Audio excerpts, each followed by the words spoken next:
Few hours after sacking all service chiefs, President Bola Tinubu approved the immediate dissolution of governing boards of all federal government parastatals, agencies, institutions, and government-owned companies in the exercise of its constitutional powers and in the public interest. Although this dissolution does not affect boards, commissions, and councils listed in the third schedule, Part 1, Section 153 of the 1999 Constitution of the Federal Republic of Nigeria as amended. He says this move will further provide transparent, equitable, effective, and accountable service delivery to all Nigerians. Joining us via Zoom from Abuja to talk more on this is economist and public affairs analyst Mayokun Ilu. Good morning. Thank you for joining us on TVC Breakfast. Good morning, Veronica. Good morning, Mike. Thanks for having me this morning. Right. Now, many Nigerians have hailed this move by the president about the dissolution of boards.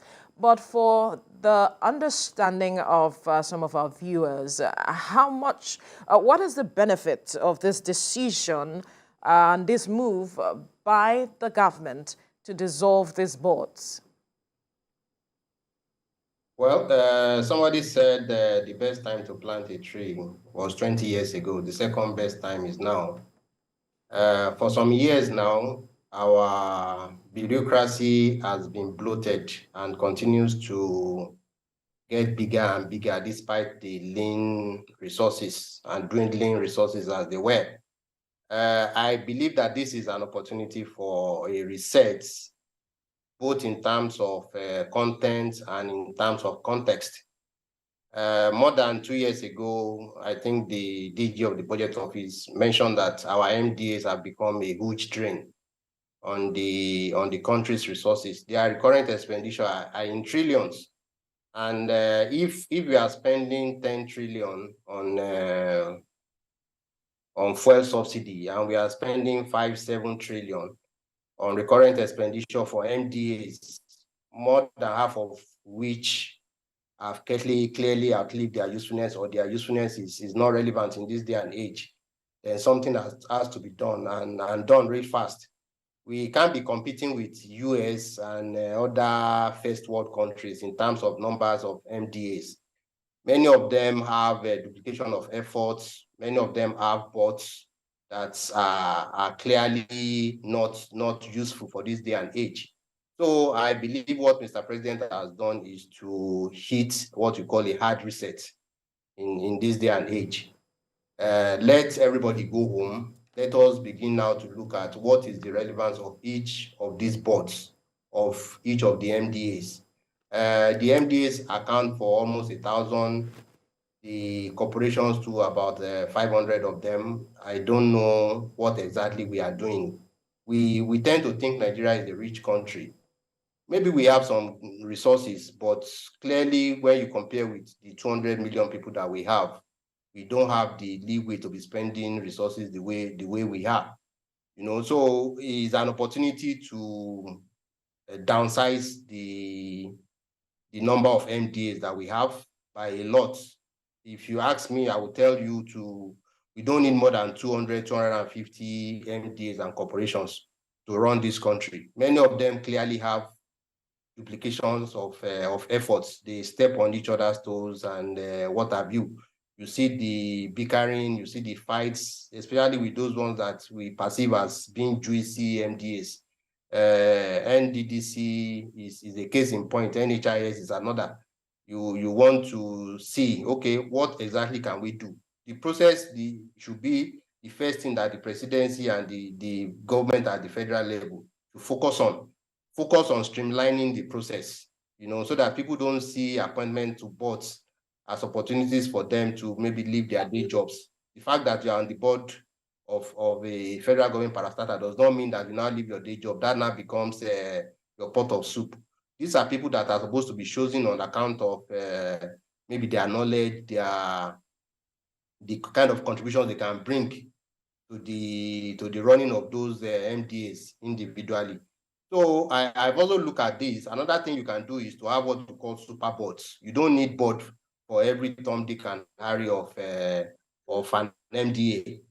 have a super board, maybe 10, 15, 20, MDAs at the time. You compress them, then you have one board, because the board especially is supposed to meet once in a quarter to look at the views. They are not the one doing day-to-day running of those organizations. So it's something that has come in the nick of time. I just want to hope that it's not about getting job for the boys going forward. The president should not run into constituting boards for each of the ones that have been relieved now. What should be done is to look at the process, look at how money comes in. Are they generating revenue? Are they, do they serve specific interests? Are their jobs duplicated somewhere else? So there are many questions. We can't talk of all of it now, but I'm sure this is an opportunity for a reset and one that should be done going forward. All right.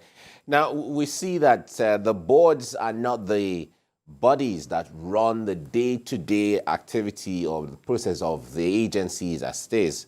They have their DGs and their committees and their directors and or the chairman, depending on which one we're talking about. So what Nigerians would ask, what is the role of the boards in the first place? How do they come in, and why do we even have them in the first place? Well, for corporations, I think taking a lead from that, the idea of board is to provide an oversight and provide direction for the company. It's like God telling you, go and do this. Then you now have to figure out how to do it. Then every 3 months you come back in prayer and say, okay, see what I've done. Am I in line with what you said for me at the beginning of the year or at the beginning of the quarter? So the board is supposed to be like the wise men, maybe 3 wise men or 7 or however they are, to guide the managing director, the CEO, or the executive secretary, or whatever name we call it, in setting direction, the big name directions, so that he has an anchor with which to drive whatever is overseen in their day-to-day operations. But that doesn't mean that they should now become overlooking or maybe standing on the shoulders of the CEOs or the secretary or whoever it is that is executive position for those organizations. The problem we have here is that everybody believes in status cars and security. If you are in charge of a parastatal, for instance, that is clearly making money, and you see that even the executive directors or managers are living like they have status car. If they make you a board member, the first thing you want to see is maybe 2022 Prado Jeep and maybe policemen and what have you. So if there are 7 members, you want to see that the next thing is that are interested in who it is that is getting the contracts coming out from such MDAs. So all these things, if the CEO doesn't align well or he aligns well so that they will allow him to have his way, the next thing you see is corrupt practices here and there. But with the single treasury account, if well implemented, that would have been a way to curtail on some of the excesses. So that's why I mentioned the issue of process earlier. We should have a common treasury account for the federal government. Every money coming in should go there. Then you now make your demands as it were. Streamline the process, but don't allow everybody to have their own separate account. Don't give too much leeway, If you check UK government website, of which I have some knowledge, we find out that everything you are looking for is on uk.gov. You understand? You want to pay for driving license, driving test, you pay into that account. But in Nigeria, road safety, we have separate account. This person, we have separate account. Then consultants all over the air that take half of whatever chunk of money is coming into the account of federal government. At the end of the day, the government has left office. You'll be hearing that, okay, one account was unaccounted for. There's 10 trillion there. There's 500 million in one account. If some people will keep it there, 5 years later, if nobody asks for it, they divert it into private funds. These are the problems we are having. So government should focus on the process. We can't be saying that fuel subsidies is unsustainable, and yet we want to sustain a bloated bureaucracy with 1,500 MDAs.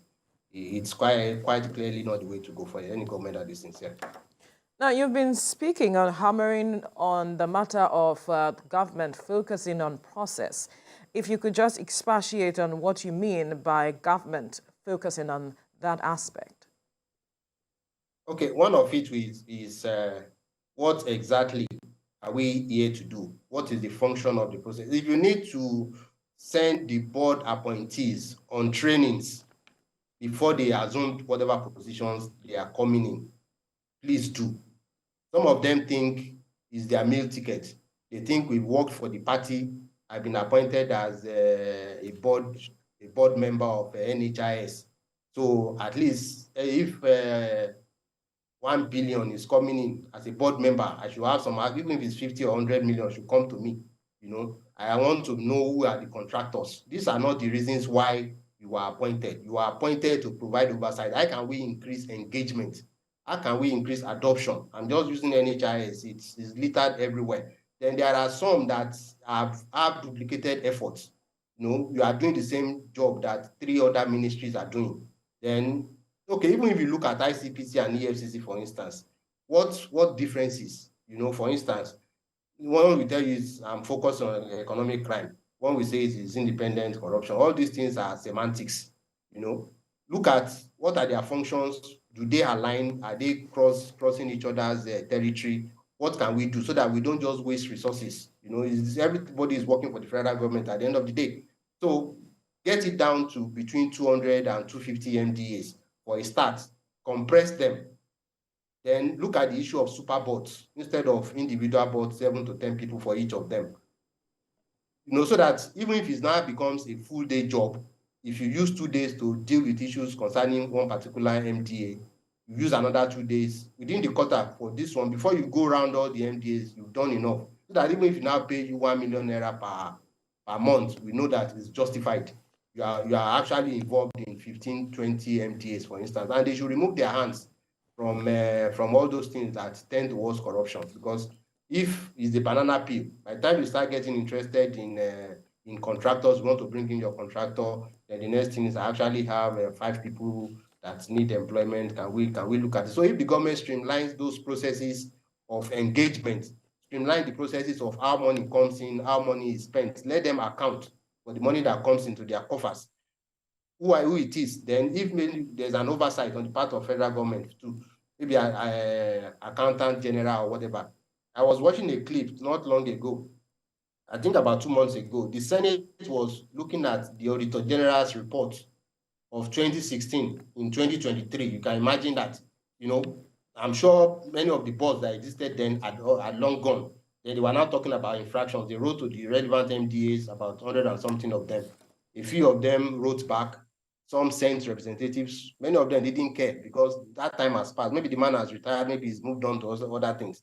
So we look at historical things for review. That is not how to fight corruption. Corruption should be forward-looking. What are the processes that we can put in place to make sure these things didn't happen? The Accountant General of the Federation, if I recall, some months back, was accused of diverting into his own private pocket about 100 billion naira. What has come off of the case? Why not put in processes that make sure that even though he's Accountant General, he doesn't have direct contact with funds coming in? You know, imagine me paying tax in maybe hundreds of thousands every month, and at the end of the day, somebody is using that money to marry a new wife or build a new house in Dubai. It shouldn't be heard of. That is the heart of corruption, and it should be stopped. Well, Michael, I totally agree with you. But the point there is, a lot of people, when funds come in, they just want to have fun one way or the other, expanding their families and so on. But let's get to the issue of merger. Nigerians have been calling for the merger of some agencies, even ministries and agencies and departments of government. Recall in the past that Stephen Rosaye had come up with a very comprehensive recommendation in the committee that he or the panel that he was chairing at the time, that some ministries, department and agencies of government should be merged. In fact, in recent times, in the last week, we have heard where some persons recommend that the Customs Service, NIMASA, and the Federal Inland Revenue Service should be merged because they are revenue-generating agencies of government. I wonder what you recommend in specific terms regarding this. Well, I think the Oronsai report is a very good place to start. You know, although sometimes as a leader, you make decisions. If, for instance, I say, okay, maybe a ad hoc committee, go and condense the MDAs we have from 1,500 to 150. Nothing more. You can change names. People have said the revenue generating arm of customs should be put under Ministry of Finance. The Nimasa too makes money in dollars, And if you remember after when Oga Buhari came in and they looked at that sector, the guy that was there before was just money for the boys. He was giving every Tom, Dick, and Harry money to put in their accounts on behalf of those, so that as a way of corruption. They give contracts that were never executed. So Oronsaye report, I'm all up for it. I want it to be implemented, maybe a bit fine-tuned to fit the day and age because of the time that has passed. But I believe that it is a good step in the right direction. So government should set KPIs, key performance indicators, for whoever is coming in. If you are here, this is what you should do. If you don't fit in, even before they ask you to go, you too, you should know that, okay, I couldn't fit in here. And if there are conflicts of interest, they have to be stated ahead of time, so that it's not like this is where you are eating and you are now collecting, you are now overseeing the board, diverting attention or diverting resources towards where you are eating. So those things, if your company meets the criteria and it's allowed, so be it. But if not, corruption should not be something we should entertain. So Ransai report is a good way to start. Now, how will this move by government free up resources for the country, as well as move us forward economically? That's what Nigerians are also looking forward to. And also insulate this monies freed up from some form of corruption. Well, somebody said justice must not only be done, it must be seen to have been done.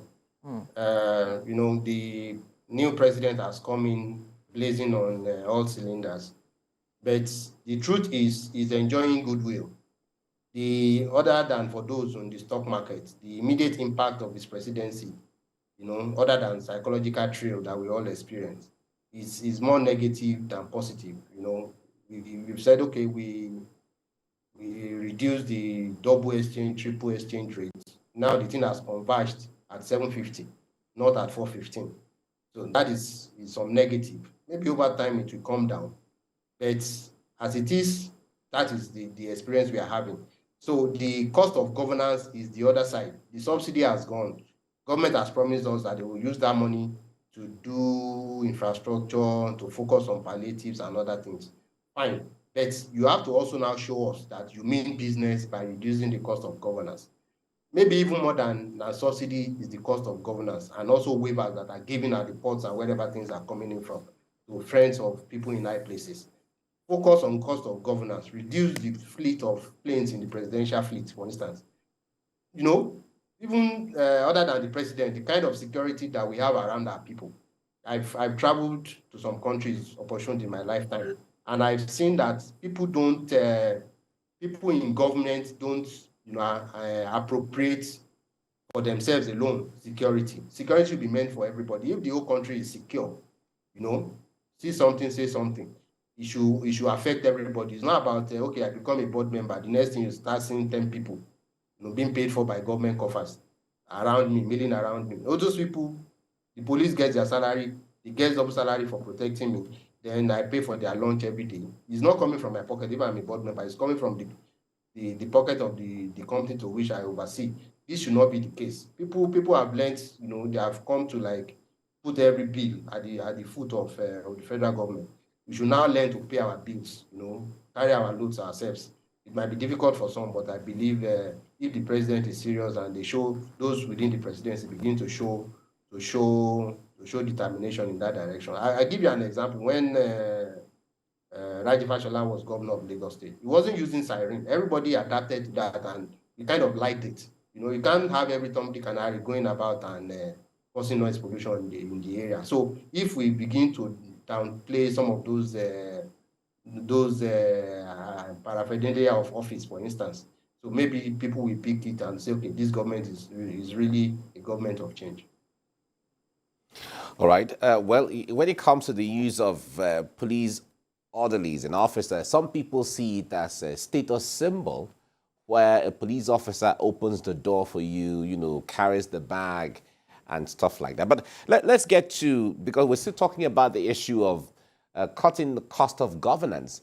Now, a lot of Nigerians, even beyond the boards and parastatals of government and agencies, some people are still talking about the cost, of running the National Assembly, the cost of running the presidency, the cost of running the state governments, and they even point fingers to the security votes that no one has any information what that is and how it is used and so on. So when it comes to the issue of actually cutting the cost of governance, where further do you see the president going beyond dissolution of boards? Well, I will, because the National Assembly is a separate arm of government, I will implore the presidency, the executive arm, to be a bit careful when dealing with them.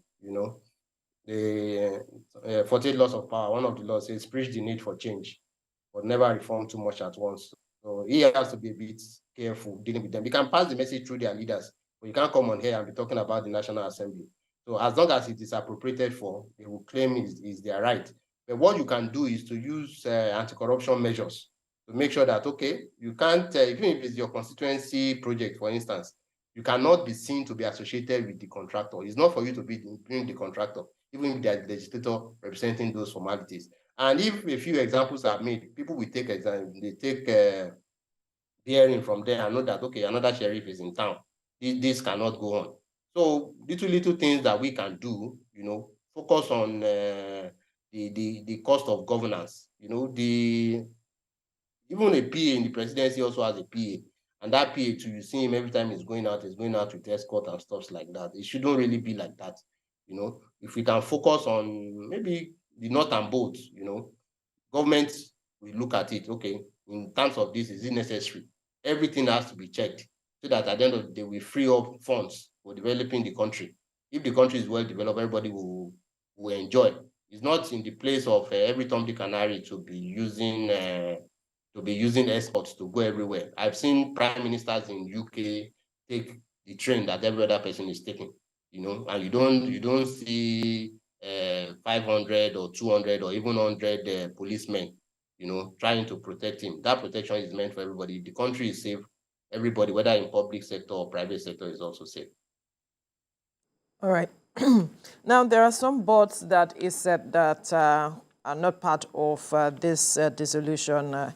The NDLEA as well as NAFDAC is part of that. I'm wondering if you have concerns with regards to this boards not being part of those being dissolved. Well, for NAFDAC and NDLEA, I think it had to be clarified, and that is because their work is international in nature, one, and two, their current leadership is doing well. So somebody said you don't change a winning team, but for the others, their work is likely country-centered. So, it has been said, okay, let them be. But for the other ones that are in the third schedule, there's a reason they're in the third schedule for a reason. Okay. In the first place. So is to make sure that there are some jobs, critical nature, maybe Federal Executive Council, for instance, where it is the kind of jobs, the kind of things they are doing, don't let them disrupt it. In the police commission, we have nothing to gain or lose because their constitution in the first place has come through some other means. So let us allow those ones. It's not like they won't be changed over time, but for now, let's focus on these other ones that are revenue generating, or they are the plethora of them. Why we look at the other ones? All right. Now, there's also the matter of this matter of self-funding. There are those who have said that while the president will look at merging some should be left as self-funding, and so the government should not look at funding them because they will be able to generate income on their own. Well, that matter can be looked at. There are subventions that are meant for some. There are some that have outlived their usefulness. There are some that are generating some revenue, but the revenue is barely 10–20% of what it is that their overhead is. I've told you about people looking for latest Prado Jeeps as official vehicles with escorts.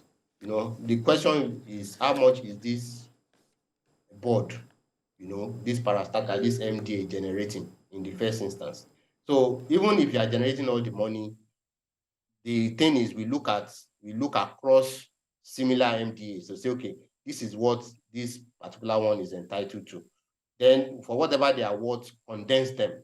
We need lower ones because we don't have the money to spend. If we can, in one fell swoop, say, okay, subsidy should go and price moves from 185 naira to 500 to 488 naira. I don't think it's wrong if federal government still use that same panache or same fiat to say, okay, MDAs must be less than 300. Go and get it for me. I want to see the list, the new list. We'll leave the conversation here now. Mayokun Ilu, economist and public affairs analyst, thank you for your time on the program. Thank you for having me. Thank you. Right. Thank you.